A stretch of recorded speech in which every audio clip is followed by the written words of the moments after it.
Comenzamos con buenas noticias para los venezolanos en Estados Unidos, porque el día de ayer un juez federal de California bloqueó el intento de la administración de Donald Trump de poner fin al estatus de protección temporal del TPS para aproximadamente 350,000 venezolanos que residen en Estados Unidos.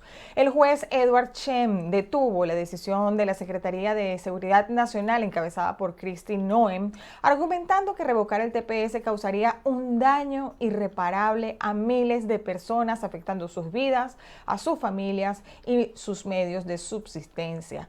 Además de tener un impacto negativo, por supuesto, en la economía y la salud pública de los Estados Unidos. La decisión de este juez se basó en la falta de pruebas por parte del gobierno de mantener el TPS para los venezolanos, que causaría algún daño significativo. La Alianza Nacional del TPS, que presentó la demanda, por cierto, celebró la decisión, recordando que ya habían logrado detener un intento similar de la administración de Donald Trump en el año 2018. Enhorabuena.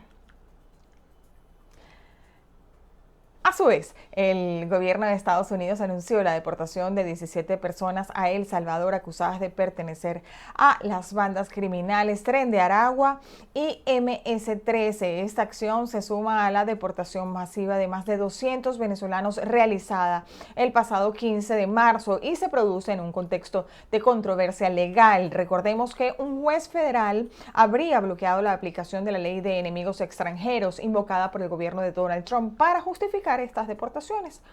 Según el comunicado emitido por el secretario de Estado, Marco Rubio, la operación fue llevada a cabo en colaboración con las autoridades salvadoreñas y los deportados son considerados, abro comillas, criminales violentos, incluyendo asesinos y violadores. Rubio agradeció al presidente Bukele y al gobierno de El Salvador por su cooperación en esta operación, abro comillas nuevamente, antiterrorista.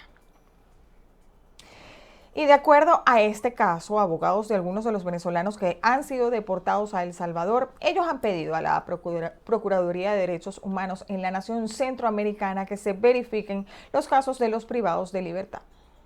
Los abogados de 30 ciudadanos venezolanos deportados desde Estados Unidos y encarcelados en El Salvador sin cargos solicitaron a la Procuradora de Derechos Humanos Raquel Caballero que verifique su situación. Los letrados Jaime Ortega y Salvador Ríos negaron que sus representados pertenezcan a la pandilla Tren de Aragua y pidieron el acompañamiento de la funcionaria en su defensa. Ortega presentó certificaciones que indican que al menos 27 de los detenidos no tienen antecedentes penales. Además, recordó que la semana pasada se interpuso un recurso de habeas corpus ante la Corte Suprema para exigir su liberación, argumentando que no existen órdenes de captura ni condenas en su contra en El Salvador. Ríos, por su parte, denunció violaciones a los derechos humanos de los encarcelados. Es un caso totalmente diferente al caso de los delincuentes que se encuentran detenidos aplicándoles la ley del terrorismo, ¿verdad? Son casos totalmente diferentes. El gobierno de Estados Unidos ha deportado recientemente a 17 personas más, supuestamente vinculadas a bandas criminales como Tren de Aragua y MS-13, sumándose a los más de 200 venezolanos expulsados el 15 de marzo. Todos han sido enviados a la megacárcel Secot, mientras que Washington y San Salvador aún no han presentado pruebas que confirmen su pertenencia a estas organizaciones. Y la petrolera francesa Maurel y Prom anunció este lunes que Estados Unidos revocó su licencia para operar en Venezuela debido al anuncio del gobierno de Donald Trump de subir aranceles al 25% a los países que compren crudo venezolano. Según el comunicado emitido por la petrolera, la revocación de la licencia, que había sido otorgada en mayo de 2024, fue notificada por el Departamento del Tesoro de Estados Unidos el 28 de marzo de 2025. Sin embargo, la compañía francesa recibió una licencia de transición que le permite concluir sus operaciones en Venezuela hasta el 27 de mayo. Y este lunes 31 de marzo, la Comisión Nacional de Telecomunicaciones, CONATEL, ordenó el cierre de la emisora Radio Mundial 860 AM, una estación con 70 años de trayectoria en el estado Táchira. Ramón Vivas, jefe de prensa de la emisora, lamentó la medida y destacó el carácter balanceado e imparcial de sus noticieros. El mediodía,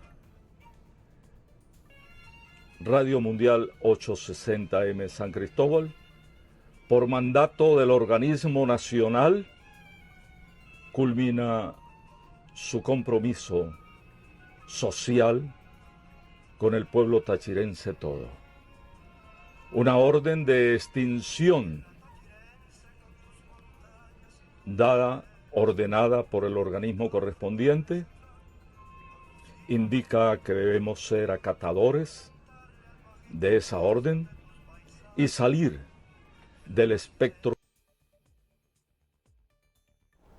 Por cierto que esta medida ha generado rechazo entre los periodistas, el Sindicato Nacional de Trabajadores de la Prensa, el Colegio, por supuesto, Nacional de Periodisas, la ONG Espacio Público y el Instituto Prensa y Sociedad de Venezuela. Ellos consideran que este cierre es un ataque a la libertad de expresión en Venezuela, sin duda. Y por otra parte, en materia económica, Ricardo Berríos, el ex economista venezolano, explicó cuáles son las medidas económicas que se deben tomar en Venezuela para estabilizar el tipo de cambio. Escuchemos. La cotización del dólar rompió la semana pasada la barrera de los 100 bolívares en el mercado paralelo, en contraste a la tasa oficial del Banco Central de Venezuela, que se mantenía en 30 puntos por debajo a esa cifra. Ante esto, el sector comercial se mantiene en zozobra ante la inestabilidad del mercado.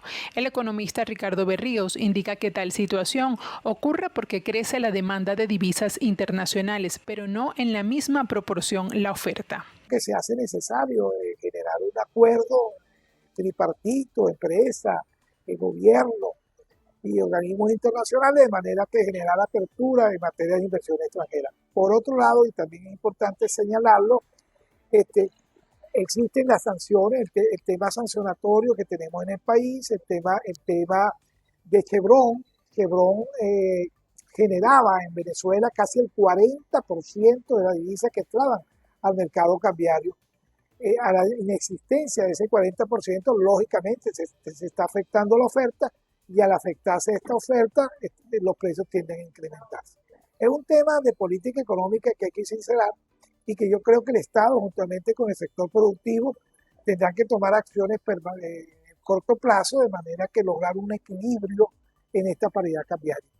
Si bien es cierto que el tipo de cambio oficial es del Banco Central de Venezuela, el Estado tiene que generar un conjunto de acciones que impida el mal uso de otra divisa o de otro tipo de cambio en las transacciones económicas.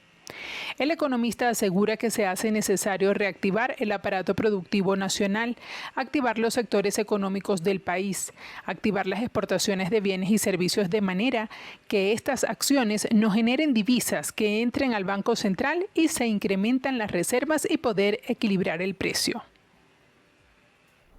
Y recuerdan que el día de ayer, en primicia de BPI TV, les dimos la noticia de la canonización de Carmen Rendiles. Pues el arzobispo de Caracas, Monseñor Raúl Biort, y otros representantes de la Iglesia Católica Venezolana celebraron también el día de ayer el anuncio de esta canonización de Carmen Rendiles. Vamos a ver.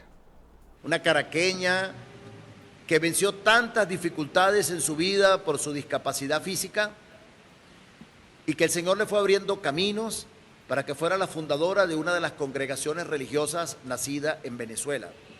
Una gran espiritualidad, dedicó su vida a Dios y a través de la educación de muchos niños y niñas que todavía las hermanas siervas de Jesús llevan adelante. Por eso es un motivo de darle gracias a Dios.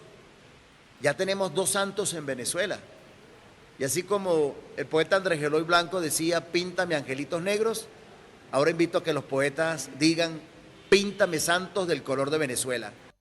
El Vaticano informó que el milagro aprobado para ser declarada santa fue una curación milagrosa de una mujer a la que en 2015 le fue diagnosticada hidrocefalia triventricular idiopática.